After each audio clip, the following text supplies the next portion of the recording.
it's nice कि आप you found the time to come, and I'm told it's your first podcast.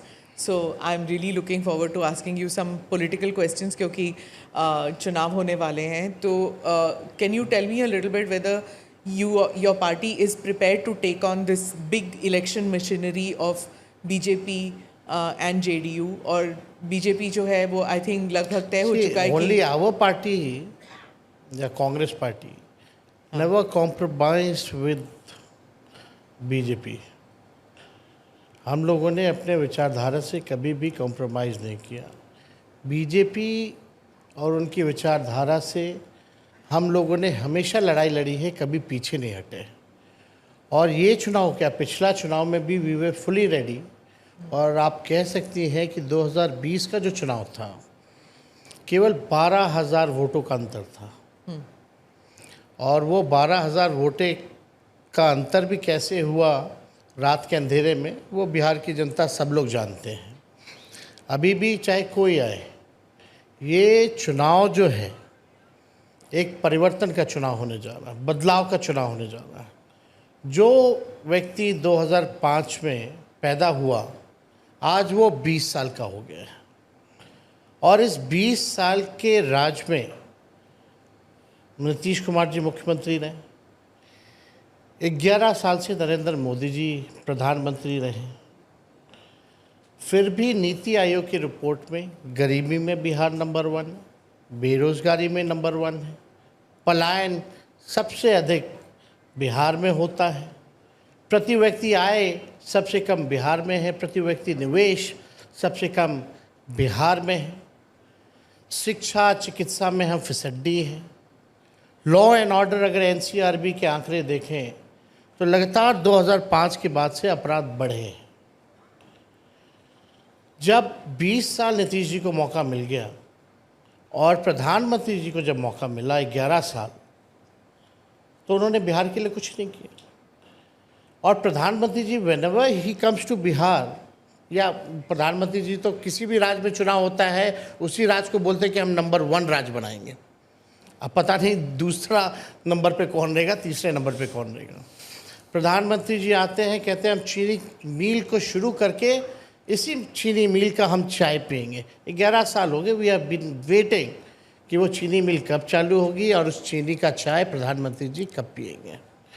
प्रधानमंत्री जी कहते थे स्पेशल पैकेज देंगे, स्पेशल स्टेटस देंगे. कहाँ है? बिहार की जनता जानना चाहती है कि कहाँ है वो. जो बजट अभी निकला था वो तो कंप्लीट बिहार पैकेज था, बिना कहे कि ऑलरेडी कई चीज़ें जो पहले से चल रही हैं उन्हीं चीज़ों को, पुराना चीज़ों को ही अनाउंस किया गया. वो स्पेशल पैकेज में आप काउंट नहीं करेंगी.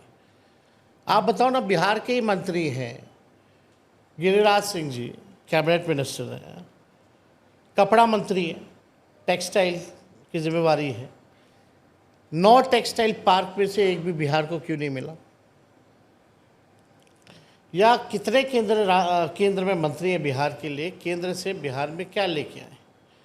बल्कि यहाँ तो बरौनी वाला जो था उसको भी जो है कहाँ कर्नाटका भेजने की तैयारी कर दिए थे वो कृषि मंत्री जो हैं शिवराज चौहान जी, जब हम लोगों ने ट्वीट किया था.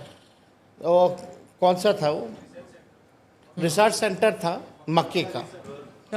मक्के का रिसर्च सेंटर जो था, अनुसंधान केंद्र, उसको भी शिफ्ट करा दिया था. तो बाद में हल्ला हुआ, तब रोकने की बारी आई. लेकिन सवाल ये है कि 20 साल में बिहार में क्या बदलाव आया? अभी भी भूखमरी है, गरीबी है, लाचारी है, बेबसी है. आखिर बिहार में हम तो ये सरकार से पूछते हैं, आप 20 साल राज में रहे, केंद्र में 11 साल, एक काम बता दीजिए जिसमें देश में बिहार नंबर 1 है. उनकी तो पूरी फेहरिस्त है. वो कहते हैं कि मतलब बेस्ड ऑन व्हाट लिस्ट, तो कुछ अगर लिख देंगे वो लोग, उससे क्या होता है? ज़मीन पे क्या है? वो कह रहे हैं कि जैसे जितनी पलायन पहले होती थी उतनी नहीं है, जितने स्कूल पहले थे उससे ज़्यादा हैं, जितने जो टीचर्स थे जो पहले थे वो पेपर लीक इतना नहीं होता जितना पहले होता है, जो क्राइम पहले होता बेस्ड था, ऑन व्हाट? जो जंगल आप बिहार के लोग हैं यहाँ, किसी से भी पूछ लीजिए 2005 से पहले या 2005 के बाद पेपर लीक सबसे ज़्यादा कब होता है? पहले कहाँ इतना खबर आता था पेपर लीक का? किस बेस पे बोल रहे हैं? There has to be some data ना, और एविडेंस।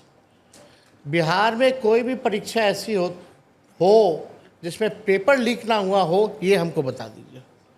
वो केवल 17 महीने जब हमारी सरकार थी, और 5 लाख लोगों को नौकरी हम लोगों ने दिया। क्या कह रहे हैं वो कि स्कूलें बना दी, बिल्डिंग बने होंगे, लेकिन उसमें टीचर कहाँ है? टीचर तो हम आए हैं 17 महीने, तो 5 लाख टीचरों को नौकरी पे हम लोगों ने देने का काम किया, तब भरने का काम किया हम लोगों ने। अभी जो बच्ची जिसके साथ रेप हुआ और निर्मम हत्या कर दी गई, पीएमसीएच में उसको जगह नहीं मिली, 4 घंटे बाहर रही, उसकी मृत्यु हो गई, बल्कि कंडीशन ठीक थी, बच सकती थी। हम उसके परिवार के यहाँ गए, प्रधानमंत्री जी कहते हैं, मुख्यमंत्री कहते हैं सबको घर बना के दे दिया पक्का मकान, उसका घर तो झोपड़ी में था। हम शहीद के यहाँ गए तो वहाँ शौचालय नहीं था, और ये बोलते कि शौचालय बना दिया। ये केवल ठगने का काम करते हैं। और मोदी जी से अच्छा कलाकार और झूठ बोलने वाला व्यक्ति इस देश में पैदा नहीं हुआ। काला धन लाएंगे, काला धन लाएंगे, 15-15 लाख रुपए खाते में देंगे, हर साल 2 करोड़ नौकरी देंगे। कहाँ है ये? पर अगर आप कह रहे हैं कि मोदी जी झूठे हैं, तो फिर 3 बारी क्यों वो इलेक्शन जीते हैं? प्रोपेगेंडा, 11 साल से उनकी ऑल सरकार द है। Constitutional institution are been hijacked, media is been hijacked. खुल के हम लोगों को कहना पड़ेगा। आप रोज तो टीवी पे होते हैं, सच की बात है। आपको नहीं लगता स्मिता जी, जितना रोज तो आप टीवी पे हैं, कहाँ से हाईजैक हुआ है मीडिया? रोज आपका बाइट चलता है, रोज आपका स्पीच बाइट चलता है। आप लोग तो खाली सवाल हमसे करती हैं ना, तब चलता है। सवाल भी नहीं करेंगे, अगर सवाल नहीं करेंगे। हम कहाँ मना कर रहे हैं, लेकिन यही सवाल, यही तो बात आप जो हमको कहने जा रही है, प्रधानमंत्री जी को जरा कहिए कि एक बात तो प्रेस कॉन्फ्रेंस कर दो यार। जब अगर हम सवाल नहीं करेंगे तो फिर बोला जाएगा कि हमारे मुंह पर ताला लगाए। जब हम सवाल करते हैं तो फिर हमारी गलती है। जी, पहले की मीडिया सवाल सबसे ज़्यादा सत्ता पक्ष के लोगों से किया करती थी। आज क्या हो गया? सत्ता पक्ष के लोगों से सवाल नहीं, सत्ता पक्ष वालों का जो प्रोपेगेंडा होता है वो चलाया जाता है, और सबसे ज़्यादा सवाल कटघरे में ऑपोजिशन के लोगों को लाया जाता है। That's the difference before 2014 and after 2014.